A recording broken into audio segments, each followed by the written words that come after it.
Perkenalkan, nama saya Melpa Panjaitan. Saya mahasiswa Gizi Depok, angkatan tahun 2022, jurusan manajemen. Kali ini saya akan membahas tentang pentingnya self-awareness di tempat kerja atau kesadaran diri. Kesadaran diri atau self-awareness adalah kemampuan seseorang untuk memahami dirinya sendiri, baik itu dari segi emosi, perilaku, cara berpikir, nilai pribadi, maupun dampaknya terhadap orang lain. Di tempat kerja, kemampuan itu semua punya pengaruh besar terhadap kinerja, kerjasama, dan suasana lingkungan kerja. Banyak masalah di kantor bukan terjadi karena kurangnya kemampuan teknis, tapi karena seseorang tidak sadar bagaimana sikap atau ucapannya mempengaruhi orang lain. Jadi, kesadaran diri bukan hanya tentang mengenal diri, tapi juga bagaimana mengelola diri di lingkungan profesional. Di tempat kerja, terutama di bidang administrasi gudang, kesadaran diri atau self-awareness sangat penting. Administrasi gudang bukan hanya soal data barang, stok masuk keluar, dan laporan, tapi juga soal koordinasi, ketelitian, komunikasi, dan emosi. Kesadaran diri berarti seseorang harus mampu, yang pertama itu mengenali emosi dan pikirannya sendiri, memahami kelebihan dan kekurangannya, mengetahui dampak sikap dan ucapannya ke orang lain, mengatur diri sendiri agar tetap profesional dalam berbagai situasi. Ketika kesadaran diri rendah, maka yang muncul adalah kesalahan, miskomunikasi, konflik, dan turunnya kinerja dalam tim. Yang berikutnya itu mengenali emosi dan mengendalikannya. Setiap orang pasti mengalami stres, tekanan target, atau perbedaan pendapat.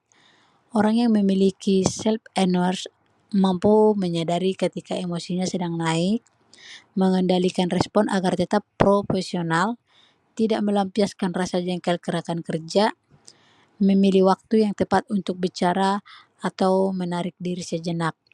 Untuk contoh sederhananya, ketika dimarahi atasan, orang yang sadar diri tidak langsung tersinggung atau membantah, tapi mendengarkan dulu dan mengevaluasi diri.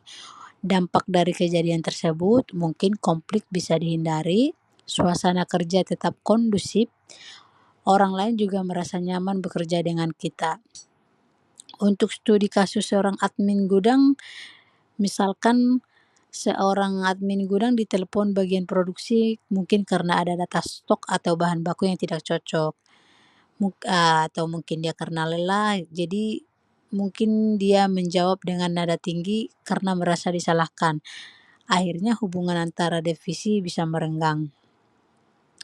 Dan juga di bagian administrasi gudang, tekanan sering muncul saat ada stok opname, terus barang tidak sesuai dengan sistem, atasan minta laporan cepat, vendor atau divisi lain menunggu data. Untuk orang yang sadar diri, mungkin dia menunggu reaksi emosional atau bisa juga menjawab dengan tenang, dan dengan kejadian itu konflik tidak terjadi dan masalah bisa diselesaikan dengan baik dan tepat.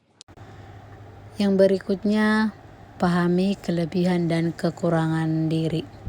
Self-awareness membantu karyawan mengenali potensi terbaiknya dan area yang perlu diperbaiki. Dari sini mungkin muncul sikap realistis terhadap kemampuan, lebih percaya diri pada kekuatan diri, tidak gengsi meminta bantuan, mau belajar untuk berkembang.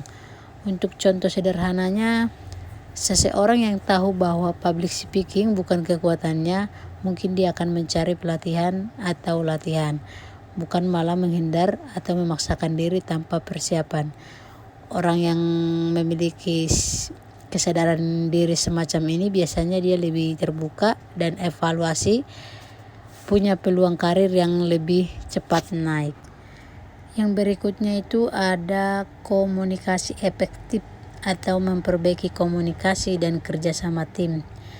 Banyak kesalahpahaman muncul karena orang yang tidak sadar bagaimana cara bicaranya diterima oleh orang lain. Self-awareness yang membuat seseorang bisa lebih memilih kata-kata yang tepat, membedakan kapan bicara, kapan mendengar, menghargai sudut pandang orang lain, tidak mendominasi atau meremehkan.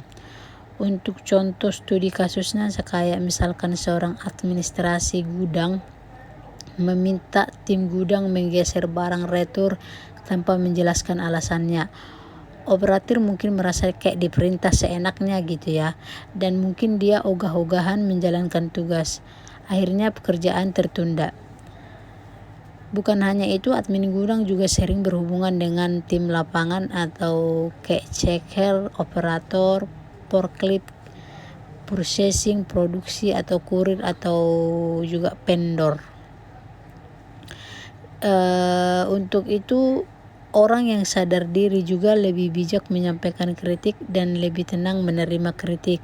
Akibat dari kejadian tersebut mungkin kolaborasinya lebih lancar, konflik komunikasinya berkurang, dan rasa percaya semakin meningkat. Yang berikutnya itu ada mengurangi konflik dan drama di tempat kerja. Konflik sering muncul bukan karena masalah besar, tapi karena ego, nada bicara yang salah, atau emosi yang tidak dikelola. Dengan seseorang yang memiliki self-awareness atau kesadaran diri, mungkin orang tersebut tidak mudah tersinggung, tidak reaktif berlebihan, tidak defensif saat dikoreksi, lebih fokus pada solusi daripada masalah. Lingkungan kerja yang seperti ini mungkin jadi lebih sehat dan semua orang bisa bekerja lebih fokus tanpa drama yang tidak perlu dilaksanakan. Yang berikutnya itu membantu pengambilan keputusan yang lebih bijak. Kesadaran diri membuat seseorang mampu mempertimbangkan dampak dari keputusannya. Untuk ciri-cirinya, tidak mudah terburu-buru, tidak hanya mengikuti ego, mau mempertimbangkan pendapat orang lain, bisa mengevaluasi konsekuensi dari pilihannya. Keputusan yang diambil jadi lebih matang dan minim penyesalan. Yang berikutnya itu ada dukungan karir atau mendukung karir dan pengembangan diri. Perusahaan cenderung mempercayai orang yang sadar diri dikarenakan mereka bisa menerima umpan balik, punya motivasi memperbaiki diri, tidak menyalahkan orang lain, lebih konsisten dan bertanggung jawab. Banyak pemimpin hebat lahir dari kemampuan memahami dirinya terlebih dahulu sebelum memahami orang lain. Yang berikutnya, dampak pada lingkungan kerja atau budaya kerja. Self-awareness bukan hanya bermanfaat untuk individu, tapi juga perusahaan. Dampaknya sebagai berikut. Lingkungan kerja jadi lebih sehat, hubungan antara karyawan lebih harmonis, produktivitas tim meningkat, tingkat turnover karyawan menurun. Budaya kerja yang positif sering dimulai dari orang-orang yang sadar diri, bukan sekedar pintar atau berpengalaman. Yang terakhir, ada cara mengembangkan self-awareness. Kesadaran diri bisa dilatih, misalnya dengan yang pertama, refleksi diri setiap hari, kayak apa yang sudah baik dan apa yang perlu diperbaiki. Menerima kritik secara terbuka, mengenali emosi sendiri sebelum bereaksi, mendengarkan lebih banyak daripada bicara, evaluasi cara berkomunikasi dengan orang lain. Tidak harus langsung sempurna, yang penting ada kemauan untuk memperbaiki diri. Untuk kesimpulannya, kesadaran diri adalah dasar dari profesionalitas. Dengan mengelola emosi, memahami kekuatan dan kelemahan diri, memperbaiki komunikasi dan menjaga hubungan kerja, seseorang bisa lebih berkembang dan memberikan dampak positif bagi tim maupun perusahaan. Bisa dibilang, orang yang pintar tapi tidak sadar diri akan kalah dengan orang yang biasa tapi mampu mengelola diri dengan baik. Demikian hasil penjelasan saya mengenai pentingnya self-awareness di tempat kerja. Terima kasih.